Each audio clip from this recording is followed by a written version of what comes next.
Nagkusog na gid ang aso sang poste diri sa Puro 4. Barangay Bantayan, Cabancalan City. So may kakusog na gid siya. So ginalay pa ng gabi mga palangga no.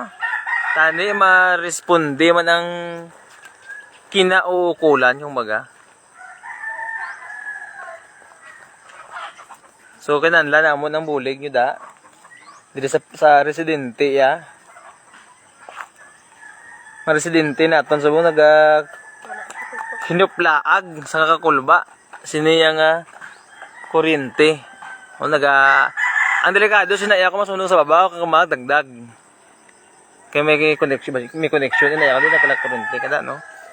So, tani lagyapon sila. Nilagalantaw sa aton sa buong duwa lang kabilog. Palihog nyo share sa akong live para makitaan man sang tanan.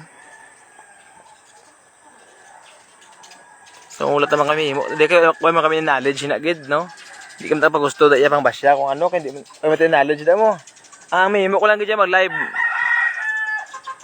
Para makitaan nila. Good morning sa inyo viewers no. Good morning sa inyo. Sa mga sitwasyon di sa Puro 4. Nag-aaso ang poste. Nagadamo oh. Kita nyo na. Ang sa dalawang portion no.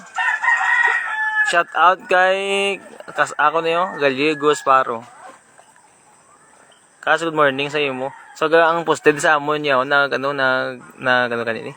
Nag-aaso ni kagabi. So gabi ko nagkalayo daw. So ginatawag na amon sang urgent response bala. Wala pa gyapon kaabot. Kumuodtuhan pa nito delikado ko ron eh. Ilang kagabi daan. Sora may mga balay di daan sa tupad.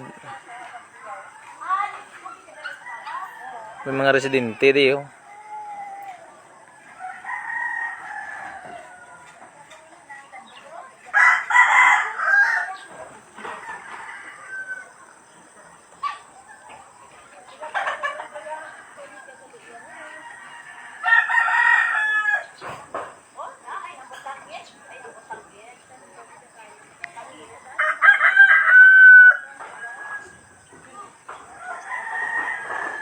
Kaya man sa bukang katabo diyo, Puro 4.